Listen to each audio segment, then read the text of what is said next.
नमस्कार. आयुर्वेदा फॉर ऑलमध्ये मी डॉक्टर शीतल लोमटे आपले स्वागत करते आहे. मागील भागामध्ये आपण बघितले की विविध वेग त्यांचा अवरोध केल्यामुळे आपले स्वास्थ्य कसे बिघडते. तर त्या पुढील कोणते कोणते वेग आहेत की ज्याचा अवरोध केला तर आपल्याला आजार होऊ शकतात ते आज आपण बघणार आहोत. निद्रा, झोप याचा जर अवरोध केला किंवा आपली निद्रा जर खंडित झाली तर आपल्याला काय काय त्रास होऊ शकतात ते बघूया.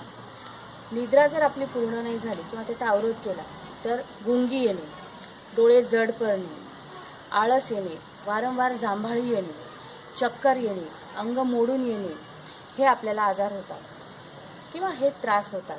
आणि असे जर वारंवार होत राहिले, अखंडित निद्रा आपली जर नेहमी होत राहिली तर मानसिक आजार हे आपल्याला होऊ शकतात. तसेच केसांचे आजार पण आपल्याला होऊ शकतात. त्यानंतरचा वेग आहे खोकला.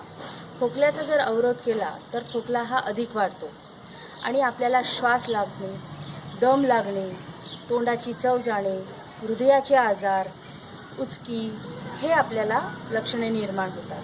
आणि खोकला जर आजाराच्या स्वरूपामध्ये आपल्याला झाला असेल तर त्याची आपण योग्य अशी ट्रीटमेंट घेणे गरजेचे आहे.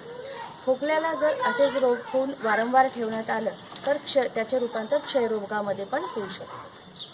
अतिश्रम केल्यावर जर आपण विश्रांती नाही घेतली तर त्याला श्रमाचा अवरोध करणे असं म्हटलं जातं. तर अतिश्रम केल्यावरही जर विश्रांती नाही घेतली तर आपल्याला अंगदुखी, चक्कर येणे, डोळ्यापुढे अंधारी येणे, पोटामध्ये गोळा येणे, पोटदुखी, चक्कर हे आपल्याला आजार होऊ शकातात. तसेच हृदयाचे आजार हे पण होऊ शकतात. आणि असे वारंवार जर होत राहिले तर शरीर कृश होतो व शरीरातील अवयवांची काम करण्याची क्षमताही कमी होते. त्यामुळे श्रम जेव्हा जेव्हा लागेल त्यावेळेला विश्रांती घेणे आवश्यक आहे. जांभळी येणे हे सुद्धा नैसर्गिक क्रिया आहे.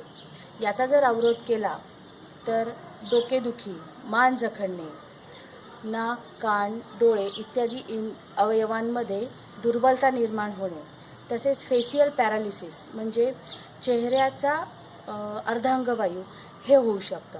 त्यामुळे जेव्हा जेव्हा आपल्याला जांभळी येते त्यावेळेला मोकळेपणाने ती द्यावी. तोंडावर रुमाल, डोळ्यात अश्रू येत असल्यास त्याचा जर अवरोध केला तर नेत्ररोग, सायनसचे विविध प्रॉब्लेम, डोक्याचे विविध आजार, हृदयाचे आजार, मान जखडणे, भ्रम इत्यादी आजार होऊ शकतात. तेव्हा जेव्हा आपल्या डोळ्यातून अश्रू येत असेल त्याला ओघळू द्यावे, त्याला थांबवू नये. आपल्याला मळमळ आणि उलटी होणे हे सुद्धा नैसर्गिक समजले जाते.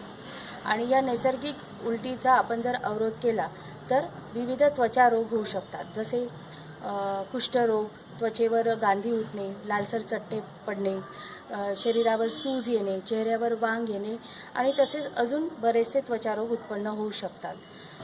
तसेच ताप येणे, खोकला येणे, श्वास लागणे, विविध नेत्ररोग हे आजार होऊ शकतात.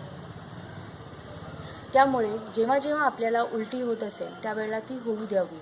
आणि जर उलटी ही आजाराच्या स्वरूपात असेल तर त्याची आपण योग्य अशी ट्रीटमेंट घ्यावी. अशा प्रकारे विविध वेग आपण बघितले की ज्याचा अवरोध केल्यामुळे मनुष्य आजारी पडू शकतो.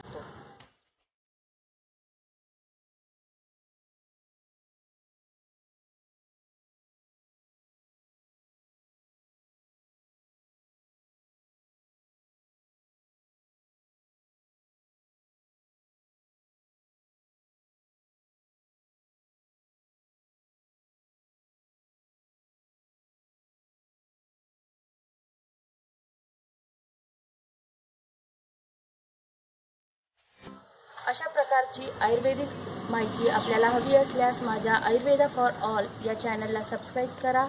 धन्यवाद.